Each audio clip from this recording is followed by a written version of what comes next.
2024학년도 대학 수학능력시험 6월 모의평가 수학 1 수학 2과목 11번부터 15번까지 해설입니다. 먼저 11번입니다. 그림과 같이 실수 t에 대하여 곡선 y = x제곱 위의 점 중에서 직선 y는 2tx-1과의 거리가 최소인 점을 p라고 했습니다. 그러면 점 p에서 접선의 기울기는 2t가 되어야 합니다. 따라서 점 p의 좌표는 t, t제곱이 돼야 되고, 이때 직선 OP의 방정식은 y는 tx가 됩니다. 이 직선 OP가 직선 y는 2tx-1과 만나는 점을 Q라고 했으므로 y는 tx와 y는 2tx-1을 연립합니다. 그러면 x는 t분의 1, y는 1이 나와서 Q의 좌표가 t분의 1, 1이 됩니다. 따라서 PQ의 길이는 이렇게 구할 수 있고, 정리하면 이렇게 쓸 수 있습니다. 구하고자 하는 값은 요 극한값이고, 여기에 위에 선분 PQ의 길이를 대입하면 다음처럼 정리가 돼서 극한값은 2루트 2가 됩니다. 그래서 정답은 3번입니다.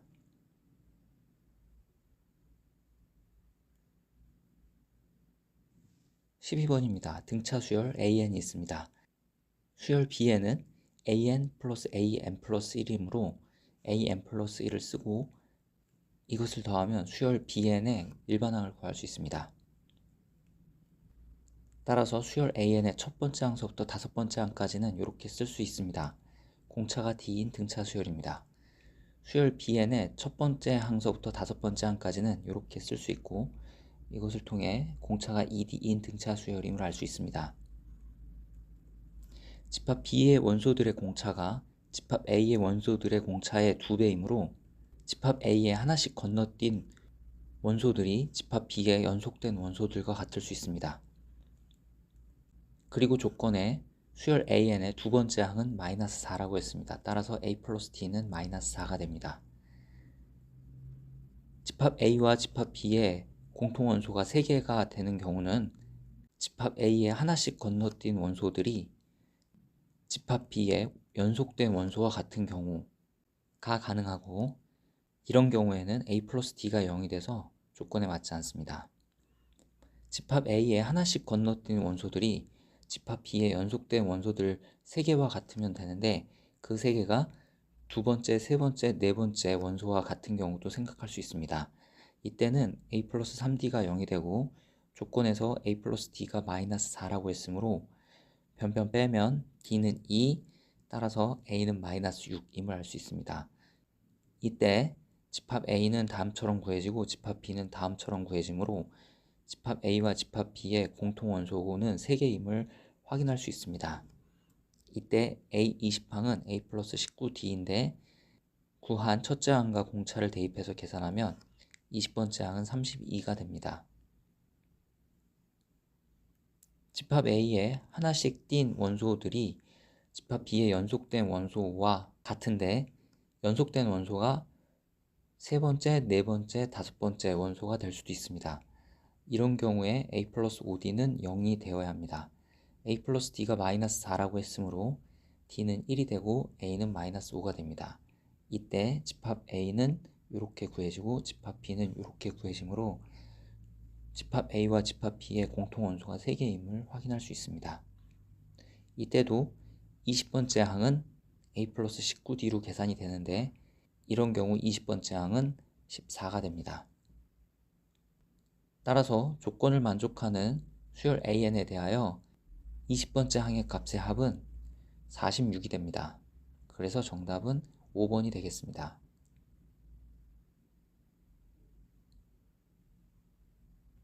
13번입니다. 선분 BC의 길이는 3이고 선분 CD의 길이는 2라고 했습니다.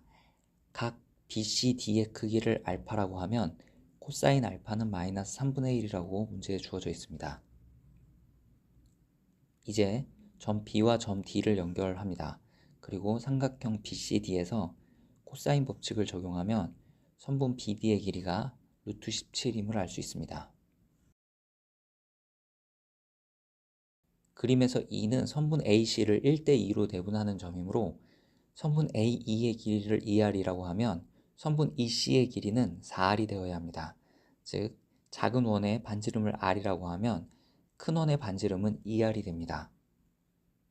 또 선분 P1, P2의 길이 대 선분 Q1, Q2의 길이의 비가 3대 5 루트 2라고 했으므로 P1, P2의 길이를 3K라고 하면 Q1, Q2의 길이는 5 루트 2K가 됩니다.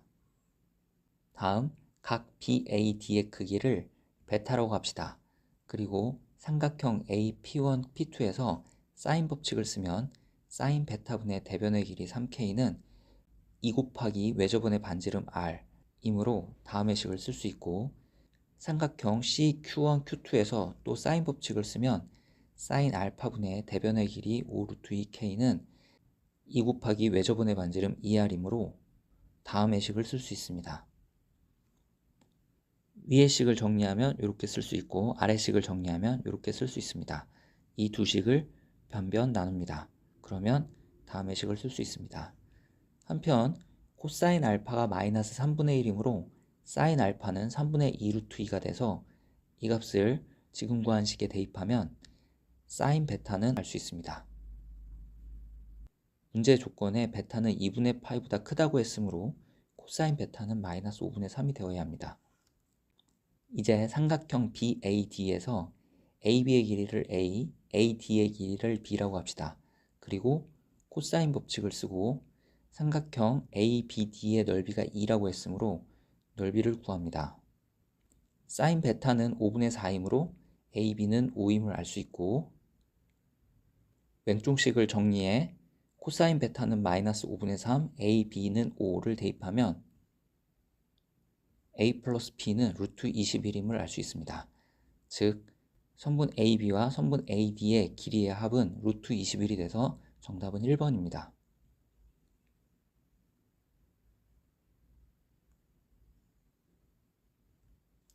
14번입니다. 속도 VT를 나타내는 식이 주어져 있습니다. VT가 0 되는 점이 0, 1, A, 2A인데 이 네 값이 모두 다르다고 하면 VT의 그래프는 다음처럼 그려져서 시각 t=0에서 출발한 후 운동 방향을 3번 바꾸게 됩니다. 따라서 이런 경우는 조건에 맞지 않습니다. 시각 t=0에서 출발한 후 운동 방향을 한 번만 바꾸도록 하는 A는 A가 1일 때 가능한데, 이때 VT의 식은 이렇게 써지고 VT의 그래프는 다음처럼 그려집니다. A가 2분의 1일 때도 t=0에서 출발한 후 운동 방향을 한 번만 바꾸게 됩니다. 이때는 t=2분의 1에서 운동 방향을 바꿉니다. A가 0일 때 VT의 식은 이렇게 되는데, 이때도 0에서 출발한 후 운동 방향을 한 번만 바꿉니다. 이때는 t=1에서 운동 방향을 바꾸는 경우가 되겠습니다. 이 세 가지 경우에 대해서 0에서부터 2까지 위치의 변화량을 확인해 봐야 됩니다. 위치의 변화량은 다음의 적분을 통해서 계산할 수 있습니다. 이 적분값을 계산하면 양수가 나온다는 것을 그림을 통해 알 수 있고, 두 번째 경우에 대해서는 0에서부터 2까지 적분하면 위치의 변화량이 음수가 나옵니다. 세 번째도 0에서부터 2까지 적분하면 위치의 변화량이 음수가 나와서 0에서부터 2까지 위치의 변화량이 최대가 되는 경우는 첫 번째 경우가 되겠습니다. 그래서 첫 번째 경우를 계산합니다. 부정적분을 쓰고 아래끝 윗끝을 쓴 다음에 대입해서 계산하면 계산 결과는 15분의 4입니다. 즉 정답은 15분의 4, 3번이 되겠습니다.